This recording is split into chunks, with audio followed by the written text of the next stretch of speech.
एक राज्य में एक राजा राज करता था। एक दिन उसके दरबार में एक विदेशी मेहमान आया और उसने राजा को एक सुंदर पत्थर उपहार में दिया। राजा वह पत्थर देखकर बहुत खुश हुआ। उसने उस पत्थर से भगवान विष्णु की प्रतिमा निर्माण कर उसे राज्य के मंदिर में स्थापित करने का निर्णय लिया और प्रतिमा निर्माण का कार्य राज्य के महामंत्री को सौंप दिया। महामंत्री सर्वश्रेष्ठ मूर्तिकार के पास गया और उसे वह पत्थर देते हुए बोला, महाराज मंदिर में भगवान विष्णु की प्रतिमा स्थापित करना चाहते हैं। 7 दिन के भीतर इस पत्थर से भगवान विष्णु की प्रतिमा तैयार कर राजमहल पहुंचा देना। इसके लिए तुम्हें 50 स्वर्ण मुद्राएं दी जाएंगी।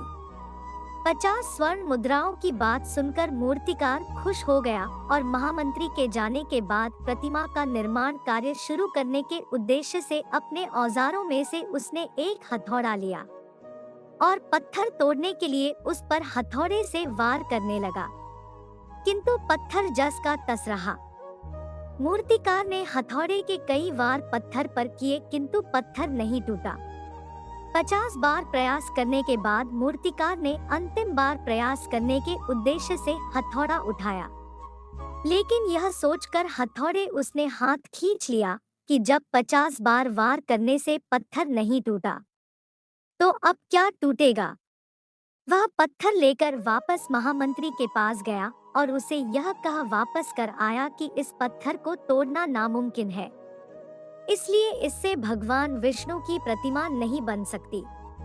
महामंत्री को राजा का आदेश हर स्थिति में पूरा करना था, इसलिए उसने भगवान विष्णु की प्रतिमा निर्मित करने का कार्य गांव के एक साधारण से मूर्तिकार को सौंप दिया। पत्थर लेकर मूर्तिकार ने महामंत्री के सामने ही उस पर हथौड़े से प्रहार किया और वह पत्थर एक बार में ही टूट गया।